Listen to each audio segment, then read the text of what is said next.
Everyone, let's start with today's current affairs. So, before we begin, yes, let me introduce myself. I'm Barsha Mukherjee, your educator and your daily dose of current affairs provider. So, yes, I am the one. मेरे साथ जुड़ जाओ Unacademy CUET के channel को जो है subscribe कर लो और मेरा कोड याद कर लो और बहुत ज़्यादा जो है डेली मेरी क्लासेस को ज्वाइन करते रहिए। और बात करते हैं आज के daily dose of current affairs की। तो स्टार्ट करते हैं भाई, हमारे सबसे पहले जो सबसे ज़्यादा न्यूज़ के अंदर है वो है made in India light combat helicopter of IAF। Indian air force का जो है ये बहुत बड़ी अचीवमेंट है भाई। मेक इन इंडिया जो है लाइट कॉम्बैट हेलीकॉप्टर बनाया है जिसका नाम है प्रचंड। प्रचंड मतलब फियर्स, है ना। तो ये जो है प्रचंड साहब कुछ ऐसे दिखते हैं एंड यस, प्राउड फीलिंग आ रही है बिल्कुल मेरे अंदर से भी, बिल्कुल। तो बात करते हैं फैक्ट्स अबाउट प्रचंड की। The importance of this helicopter was realised at the time of Kargil. तो देखा जाता है जब 1999 की जब कारगिल वॉर हुई थी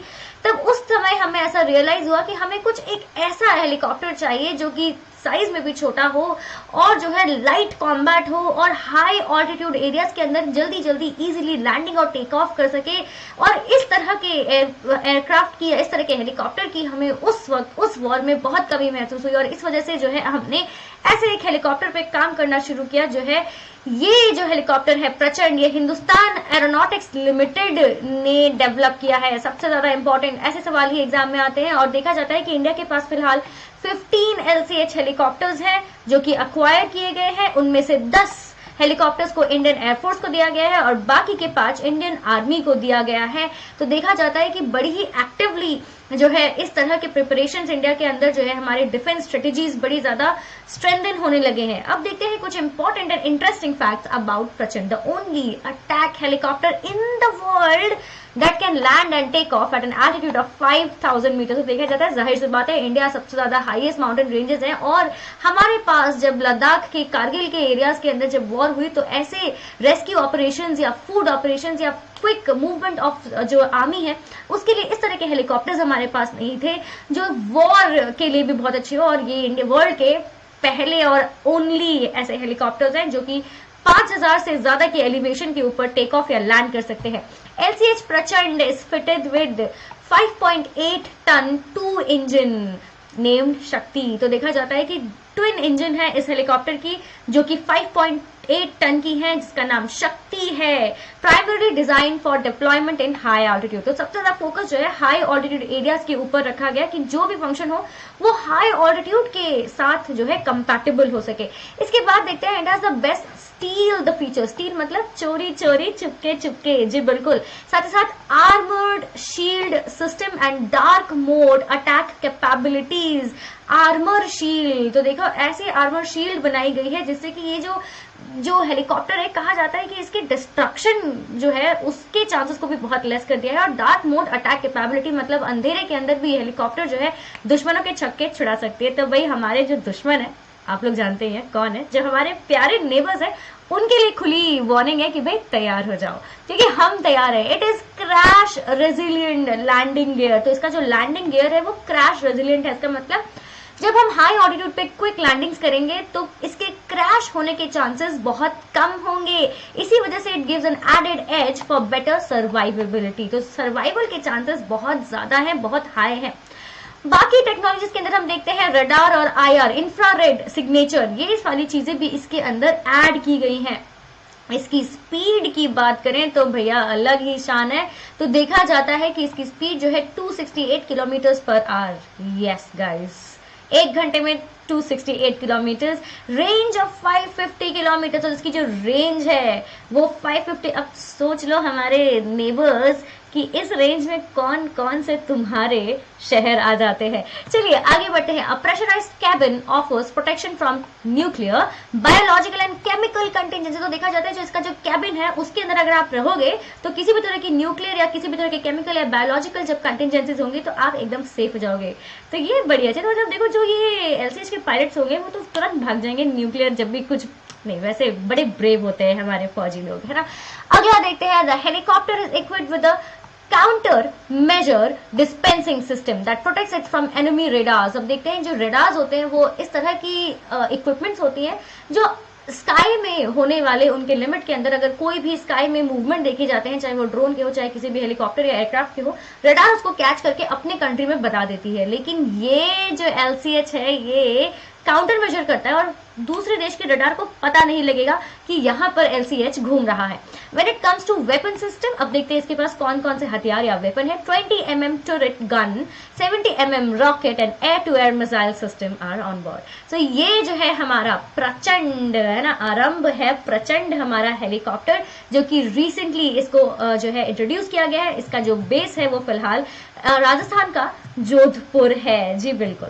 अब बात करते हैं हमारे दूसरे बहुत ही इंपॉर्टेंट करंट अफेयर्स की। यही आपकी करंट अफेयर्स भी है, यही आपके जीके भी है। ISRO's RISAT two satellite bows out after 13 years of service makes atmospheric reentry. तो जो रिसैट है ये हमारा एक सैटेलाइट है, ठीक है। ये जो सैटेलाइट है इसको 13 साल पहले अर्थ के ऑर्बिट पर भेजा गया था। तो ओरिजिनली जब इसको भेजा गया तो सिर्फ 4 साल की सर्विस के लिए फ्यूल देकर भेजा गया था कि यार तुम 4 साल सर्विस करो फिर रिटायरमेंट ले लेना और आराम करना। लेकिन जो रिसैट है वो बड़ा भावुक निकला और उसने कहा कि नहीं, मैं अपने देश के लिए जान भी दूंगा। तो उसने 13 साल तक काम किया। तो सैटेलाइट जो है इसने अनकंट्रोल्ड एटमॉस्फेरिक री एंट्री की, मतलब किसी के भी कंट्रोल के बिना ही उसने एंट्री ली।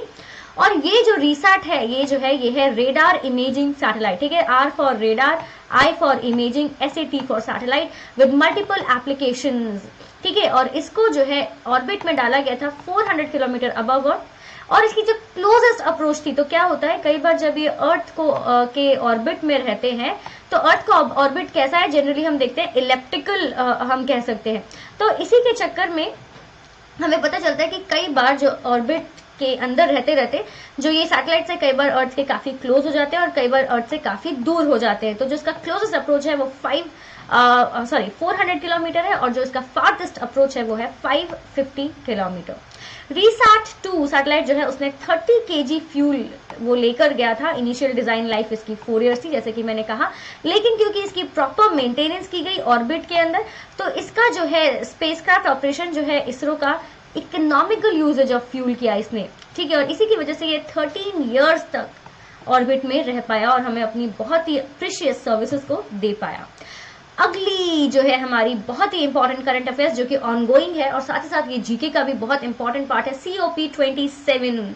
क्या आप मुझे बता सकते हैं COP27 क्या है? तो देखते हैं COP27 United Nations climate change conference, UNFCCC COP27। हाँ बहुत बड़ा नाम है पर याद कर लो, United Nation climate change conference, ठीक है। COP27 ये ऑनगोइंग कॉन्फ्रेंस है जो कि फिलहाल 6 to 18 of November 2022 तक चल रही है और ये इजिप्ट शर्म अल शेख जो है इजिप्ट में चल रही है, right. Every nation is obligated by the 1992 United nation framework convention on climate change, है ना, कि भाई जितने भी यूनाइटेड नेशन के मेंबर्स हैं उन सबको कहा है कि आप सभी को ऑब्लिगेट किया जाता है कि आपको क्या करना है, प्रिवेंट करना है किसी भी डिजास्टर्स क्लाइमेट चेंज को एंड डिस्कवर करना है सॉल्यूशंस को, ताकि क्या हो सके ग्लोबली हम ग्रीन हाउस गैस एमिशंस को रिड्यूस कर सके। तो देखो अगर आज की डेट में हम देखते हैं तो डिजास्टर्स क्लाइमेट चेंज हमारे लिए क्या है भाई, ओजोन लेयर का डिप्लीशन होना, CO2 का इंक्रीज होना, ग्लोबल वार्मिंग। तो ये हमारे फिलहाल जो डिजास्टर्स क्लाइमेट चेंज है या फिर न्यूक्लियर लीक वगैरह हो जाना, तो इसके लिए हम सोल्यूशंस क्या ला सकते हैं कि भाई फॉसिल फ्यूल्स ना यूज करें, है ना, कि हम जो है सोलर विंड एनर्जी यूज करें, इस तरह के सोल्यूशंस को ढूंढना और global gas green house gas emission को कम करना। तो इसी के ऊपर एक और चर्चा जो है फिलहाल चल रही है इजिप्ट के अंदर यूनाइटेड नेशंस की conference of the parties under the UFFC। और जो इस तरह की जो कॉन्फ्रेंसेस होती है UNFCCC के अंदर उसको हम बोलते हैं COP and the yearly meetings have fluctuated. कई बार देखा गया है कि ईयरली जो मीटिंग्स है वो हमेशा वक्त पर हो नहीं पाई। इसका जो प्रीवियस एडिशन है वो था द पेरिस एग्रीमेंट इन 2015, इसके बाद आया कैलामिटी कोपेनहेगन इन 2009 और इससे पहले आया COP26 summit in Glasgow last year. ये कुछ इंपॉर्टेंट जीके हैं। कई बार क्वेश्चन आ जाता है कि भाई पेरिस एग्रीमेंट कब और कहाँ हुआ था, है ना, 2015 में हुआ था, या फिर कैलामिटी कोपेनहेगन कब हुआ था, या फिर COP26 समिट कब हुआ था और कहाँ हुआ था। तो COP26 summit Glasgow last year हुआ था। तो इस तरह के सवालों को जो है आपके एग्जाम में डेफिनेटली पूछा जाता है। ये है आज के daily dose of current affairs. Please मुझे अपने सजेशंस जो है कमेंट्स में लिख कर दीजिए कि आप क्या एक्सपेक्ट कर रहे हैं, what is your feedback. If there is a topic that you want me to cover for your CUET preparation, please feel free to reach out on the comment section. My code is Barsha Live. Please download the app now, because there are a lot of special classes coming up which you can watch for free using the code Barsha Live. Apart from that, I will suggest go for a 3-month subscription, because this is the crucial high time for boards. And on plus, we are preparing for sample papers, we are preparing for boards, we are doing answer writing sessions, map sessions, and I am giving plenty of notes. So yes, this is your cue, this is your sign to be on the plus. Thank you so much everybody. That's all for today. Signing off. Let's crack it.